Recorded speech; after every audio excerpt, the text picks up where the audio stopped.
To be honest, I got the idea for this movie review's title from a meme that I saw on Instagram. But then again, he does look a little bit like Thor, right? Like a water version of good old like to brawl thunder god. Although I don't think the hammer would work underwater. He'll just electrocute everything. Well, that took a dark turn. Back to the review, please. Good morning, afternoon, evening, everyone. Hi, my name is Myra and welcome back to my channel. What is this? I don't know. Happy to be here, happy to be able to give you some of movie reviews again, and I hope you're happy to be here with me and happy to watch me doing movie reviews and trailer reactions. And if you haven't, please don't forget to click that bell button besides my subscribe button so you will be notified if I upload something new. Learning from the success of Wonder Woman, I was hoping that this movie would have similar if not better quality for the fans. I will overlook Justice League because it is just not that good for me, even though it is still amazing in some parts. But is Aquaman as good or better than Wonder Woman? Well, I will tell you about it later after a short synopsis. The movie began with Aquaman saving some poor sailors in a hijacked submarine, where he meets his future enemy, Black Manta. Afterwards, Myra approached him to tell him that the underwater world is in danger because Aquaman's half-brother Orin, which is the rightful heir of the Atlantis throne, wants to rule the ocean by becoming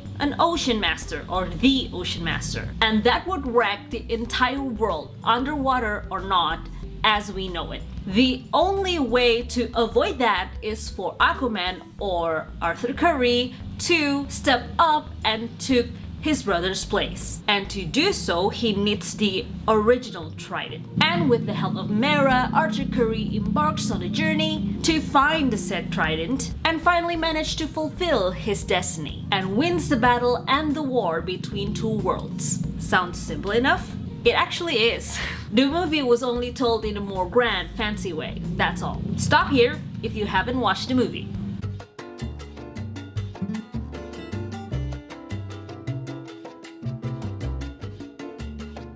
Now, the beginning of the movie introduces us to the villain so very beautifully. And Aquaman's decision actually propels or shoves Black Manta's character to a reality, like he actually became Black Manta then. If he saved Black Manta's father, then maybe there won't be a villain, right? And also, I didn't know that Arthur Curry is immune to human weapons. I just learned that in this movie. Did any of you realize that in Justice League? Because I sure don't. Oh yeah, and before the hijacking happened, we were introduced to the beautiful Atlanta, queen of the underwater world, which has a badass fight scene. And we can expect scenes like that throughout the movie. If there's one thing Aquaman is consistent about, is having great fight scenes and war scenes. All of them are just so brilliant and intriguing. Oh yeah, and another thing that you can count on is the crazy amount of jump scares, which was a bit weird for an action movie to have. It's probably because of the director, which is James Wan, the same man that's responsible for The Conjuring and Insidious, and of course, striking fears into people's hearts. The jump scares are just unavoidable, and it shocks you just right in the correct place. It wasn't what I want to see, but it still makes the story interesting.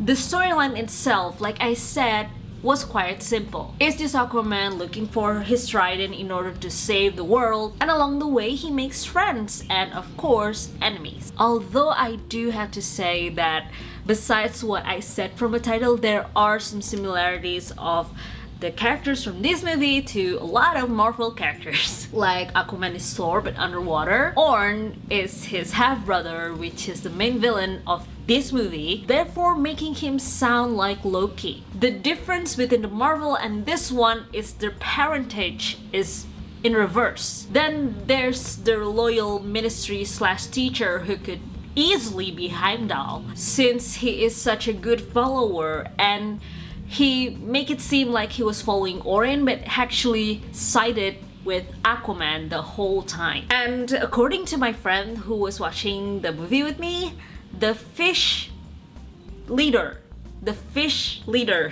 The fish leader looks like Yondu for some reason. But then again, this might be only just similarities and coincidence. What do you think? Comment down below. Okay, after that little anecdote, let's get back to the movie review. Again, with the storyline, it is simple, but it was told in an over-the-top way, therefore making it seem complicated, but in actuality is not. The action sequences are good, but since there are so many big pieces that has to be done in different places, the time jump makes the storyline gets a lot of holes. Like when Arthur has to travel from Atlantis to the Sahara and then to Sicily, which is in Italy. Like, how can they change clothes and travel far so quickly? Because if I'm remembering correctly, the time, the sky that is there doesn't really change so much. Means the sun's still up while they're doing this massive traveling. And there's the fight between Aquaman and Orin, which can easily be solved if Atlantis show up. And we know that she is safe and sound, then why not she showed up quicker? I mean, what? I get it that it's for the grand big final battle, but logic-wise, it just doesn't make any sense. At least for me. But regardless of what I find lacking, there are still a lot of good things. Aside from all the good things that I have mentioned, Jason Momoa is just killing it as Aquaman. And then there's Myra, who I hope would have a bigger part in the DC universe, but at least now we get to see her background story. Orm wasn't a good villain. I wasn't very impressed by his villainous ways. However, he was aptly played by the actor in charge. And even though the story makes the character petty, Patrick Wilson did a great job. The rest of the characters played by brilliant actors and actresses, and the ending prompt Aquaman to hopefully a better sequel. I was thankful that Black Manta isn't dead. I think he'll be a great future villain. Should you watch this movie? Of course, just for the fun of it. Don't expect this movie to be more than just an action-packed flick that entertains rather than giving you a beautifully presented storyline with minimum plot holes and good villain. Because Aquaman doesn't have any of that. But it is still an amusing movie in the simplest ways. And back to my question at the first of this movie review, the beginning I mean of this movie review, is it better than Wonder Woman? And the answer is no. Wonder Woman's still the best DC movie that I have ever seen. So, sorry Aquaman, you're great, but you're just not that great. That is all I have for you guys today. This is just my first movie review for today, and I'm already losing my voice. Thank you so much for watching. I hope you like this movie review, and if you like what you see, don't forget to comment, like, subscribe, follow me on Facebook and Instagram. They are in my description below. Thank you again so much for watching. Thank you for being here, and I will see you next time. Bye!